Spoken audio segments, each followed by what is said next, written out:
नमस्कार बच्चों, हिंदी की कक्षा में आप सभी का स्वागत है। देखिए, हम वसंत का पाठ 6 पढ़ रहे थे। पाठ 6 का नाम है रक्त और हमारा शरीर, और इसका हमने पेज 34, 35 और 36 पढ़ भी लिया है। आशा करती हूँ कि आपको समझ भी आ गई होंगे ये तीनों पेज, ठीक है। और आज हम इसका पेज 37, 38 और 39 पढ़ेंगे। सभी बच्चे अपनी पुस्तक खोलेंगे, वसंत पेज नंबर 37, पाठ 6 पेज नंबर 37, ठीक है। तो देखिए बच्चों, इसमें लेखक ने बताया है कि जब हमारे हड्डियों के बीच में जो कारखाने होते हैं, जिसको मज्जा कहते हैं, तो उसमें क्या है, खून के लाल कण बनते हैं। और वो लाल कण बनाने के लिए जो कारखाने हैं, उनको किन चीज़ों की ज़रूरत होती है? उन कारखानों को प्रोटीन, लौह तत्व और विटामिन रूपी कच्चे माल की ज़रूरत होती है। और ये पौष्टिक आहार लेते हैं। पौष्टिक आहार में क्या क्या आते हैं? हरी सब्जी, फल, दूध, अंडा और गोश्त में ये तत्व उपयुक्त मात्रा में होते हैं, ठीक है। और देखिए, यदि कोई व्यक्ति उचित आहार में भोजन उचित आहार ग्रहण नहीं करता तो इन कारखानों को आवश्यकता अनुसार कच्चा माल नहीं मिल पाता। तो देखिए, इसमें बताया गया है कि कोई व्यक्ति उचित ठीक प्रकार का भोजन नहीं लेता, अर्थात पौष्टिक भोजन नहीं खाता, तो ये जो कारखाने हैं, इन कारखानों को ज़रूरत के अनुसार कच्चा माल नहीं मिल पाता। और इसका नतीजा क्या होता है? नतीजा यह होता है कि रक्त कण नहीं बन पाते, रक्त में इनकी कमी हो जाती है। लाल कणों की इस कमी को अनीमिया कहते हैं। तो उसका क्या नतीजा होता है कि यदि हम पौष्टिक भोजन नहीं खाएंगे तो हमारे शरीर की हड्डियों के बीच में जो कारखाने हैं, उनको उनकी ज़रूरत के अनुसार कच्चा माल नहीं मिलेगा। और उसका नतीजा क्या होगा कि रक्त के लाल कण जो है बन नहीं पाएंगे, और रक्त में, खून में इनकी कमी हो जाती है। इन कणों की, लाल कणों की कमी हो जाती है, और लाल कणों की इस कमी को ही अनीमिया कहा जाता है, ठीक है। तो बच्चों देखिए, तो क्या संतुलित आहार लेने मात्र से हम अनीमिया से बचे रह सकते हैं? अनिल ने सवाल किया। अनिल ने डॉक्टर दीदी से पूछा, तो बताइए मुझे कि संतुलित आहार जब हम लेंगे तो क्या हम अनीमिया से बच सकते हैं? दीदी बोली, हाँ, यह कहना काफ़ी हद तक सही होगा। दीदी ने कहा, हाँ, ये बात काफ़ी हद तक सही है कि हम संतुलित आहार लेंगे तो हम अनीमिया जैसी बीमारी से बच जाएंगे, ठीक है। देखिए, यूँ तो अनीमिया बहुत से कारणों से हो सकता है, ठीक। यूँ तो अनीमिया बहुत से कारणों से हो सकता है, किंतु हमारे देश में इसका सबसे बड़ा कारण पौष्टिक आहार की कमी है।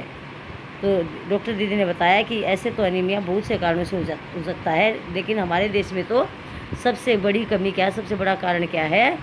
पौष्टिक आहार, कि हम पौष्टिक आहार नहीं लेते, इसलिए अनीमिया जैसी बीमारी का शिकार हो जाते हैं, ठीक है। इसके अलावा इस रोग में एक बड़ा कारण है पेट में कीड़ों का हो जाना। ये कीड़े प्राय दूषित जल और खाद्य पदार्थों द्वारा हमारे शरीर में प्रवेश करते हैं। अतः इनसे बचने के लिए यह आवश्यक है कि हम पूरी सफाई से बनाए गए खाद्य पदार्थ ही ग्रहण करें। तो डॉक्टर दीदी ने बताया कि इसके अलावा इस रोग का, एनीमिया जैसी बीमारी का होने का एक और कारण है। वो कौन सा कारण है? कि पेट में कीड़ों का होना। पेट में जब कीड़े हो जाते हैं तो भी एनीमिया जैसी बीमारी हो जाती है। और ये कीड़े प्राय कैसे होते हैं? हम जब गंदा पानी पीते हैं और खाद्य पदार्थों द्वारा, और हम खाद्य पदार्थ, खाने की चीज़ें जो अच्छी नहीं खाते, खाद्य पदार्थों द्वारा हमारे पेट में जो गंदगी जाती है, तो उसके द्वारा ही हमारे शरीर में प्रवेश करते हैं, ठीक है। अतः इनसे बचने के लिए यह आवश्यक है कि हम पूरी सफाई से बनाए गए खाद्य पदार्थ ही ग्रहण करें। तो इन कीड़ों से बचने के लिए, कि हमारे शरीर में कीड़े पैदा ना हो, उससे बचने के लिए हमें क्या करना पड़ेगा? सफाई से बनाए गए भोजन का ही प्रयोग करेंगे, सफाई से बनाए गए पदार्थ ही खाएंगे, ठीक है। भोजन करने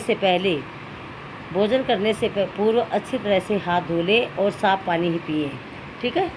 तो भोजन जब हम खाते हैं तो उससे पहले हमें अपने हाथों को अच्छे से धो लेना चाहिए और साफ़ पानी ही पीना चाहिए। और हाँ, अनिल, एक किस्म के कीड़े भी हैं, और डॉक्टर ने बताया कि हाँ अनिल, एक किस्म के कीड़े भी हैं जिनके अंडे ज़मीन की ऊपरी सतह में पाए जाते हैं। इन अंडों से उत्पन्न हुए लार्वे त्वचा के शरीर में प्रवेश कर आंतों में अपना घर बना लेते हैं। तो डॉक्टर ने और क्या बताया कि एक किस्म के कीड़े और भी होते हैं जिनके अंडे ज़मीन की ऊपरी सतह में उनके कीड़े अंडे मिलते हैं। इन अंडों से जो लार्वा जो उत्पन्न होता है वो क्या करता है, त्वचा के रास्ते, हमारे स्किन के रास्ते, खाल के रास्ते से शरीर में प्रवेश करके आंतों में अपना घर बना लेते हैं। हमारी जो आंत है उसमें प्रवेश कर जाते हैं, उसमें रहना शुरू कर देते हैं, अपना घर बना लेते हैं।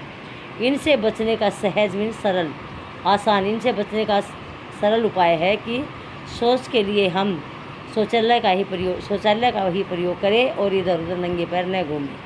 तो इन अंडों से बचने के लिए हमारा आसान उपाय है, सरल उपाय है क्या, कि कौन सा, कि शौच के लिए भाई टॉयलेट वगैरह जब हम जाते हैं तो वहाँ उसके लिए हम शौचालय का ही प्रयोग करें, हम इधर उधर नंगे पैर भी न घूमें। ठीक है।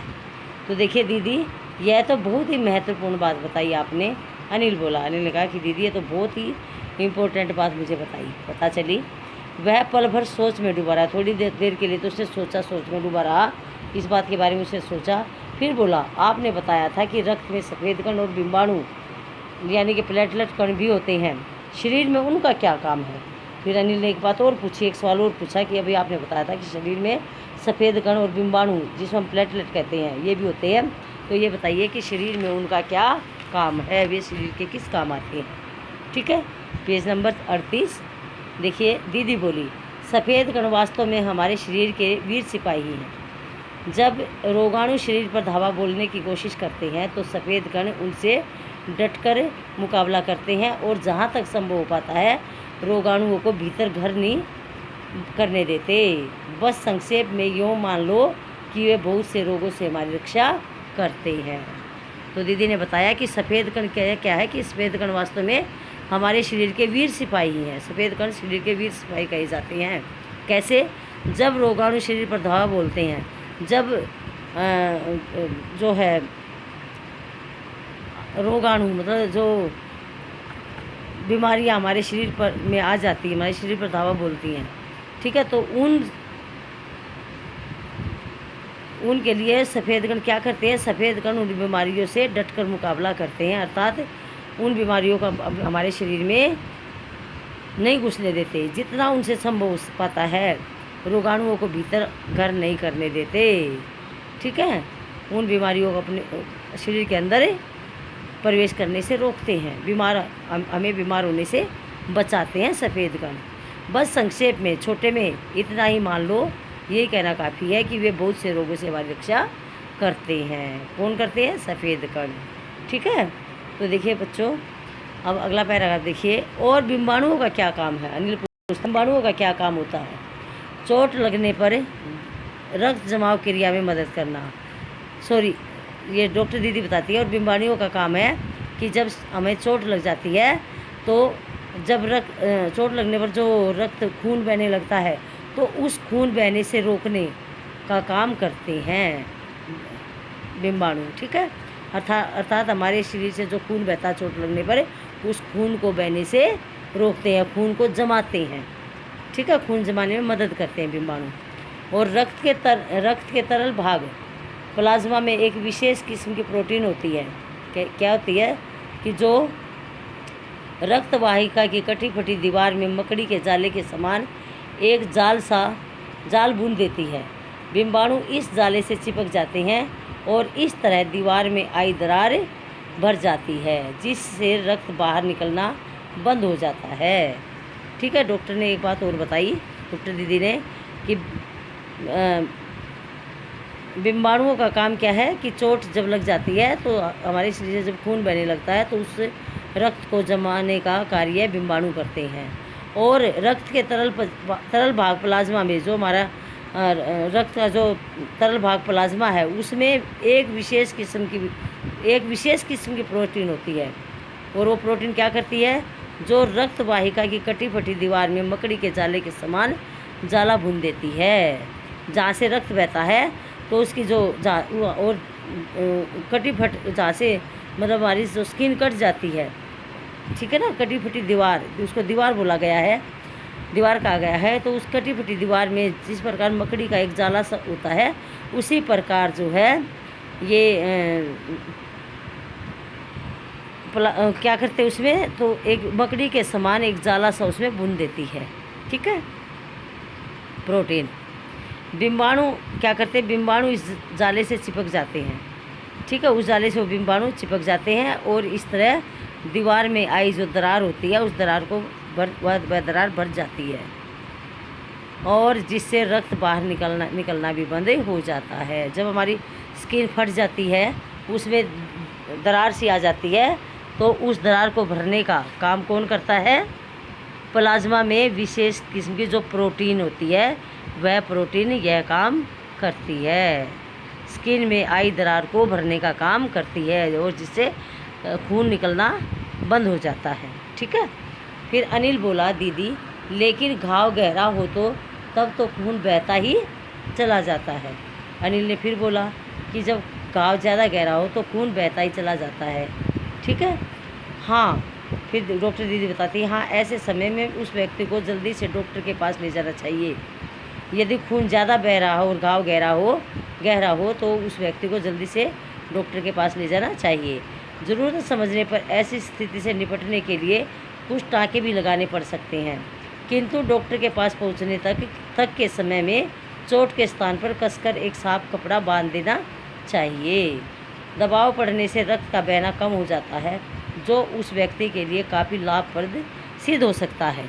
किंतु अगर बहुत अधिक रक्त बह जाए तो उसे क्या करना चाहिए? तो उस व्यक्ति के लिए अगर रक्त बहुत अधिक बह जाए तो उसे रक्त चढ़ाने की ज़रूरत भी पड़ सकती है। ठीक है, दीदी ने अनिल को समझाते हुए कहा। तो दीदी ने क्या बताया कि जब व्यक्ति को ज़्यादा चोट लग जाती, घाव गहरा होता है, तो उस समय उस व्यक्ति को डॉक्टर के पास ले जाना चाहिए और ज़रूरत समझने पर यदि ज़्यादा घाव गहरा हो तो टाँके भी लगाने की आवश्यकता हो जाती है, टाँके भी लगाने पड़ सकते हैं। लेकिन जब तक घाव गहरा हो और जब तक डॉक्टर के पास वह व्यक्ति ना पहुँचे, तब तक क्या करना चाहिए, क्या सावधानी बरतनी चाहिए कि उस चोट के जगह जहाँ चोट लगी है उस जगह पर एक साफ कपड़ा बांध देना चाहिए ताकि रक्त ज़्यादा न निकले। ठीक है ना, दबाव पड़ने से रक्त का बहना कम हो जाता है और उस व्यक्ति के लिए वह लाभदायक होता है। ठीक है, परंतु किंतु खून ज़्यादा बह जाए तो उसे रक्त चढ़ाने की भी ज़रूरत पड़ सकती है। दीदी ने अनिल को यह बात समझाई। ठीक है बच्चों, तो देखिए समय ज़्यादा हो चुका है, अब ये थोड़ा सा पाठ बचता है, ये हम कल पढ़ेंगे, आज इतना ही पढ़ेंगे। सभी बच्चे पेज 37 को और 38 को दोबारा से पढ़ेंगे और 39 भी पढ़ेंगे ताकि आपको कल अच्छी तरह से समझ आ जाए। ठीक है, धन्यवाद।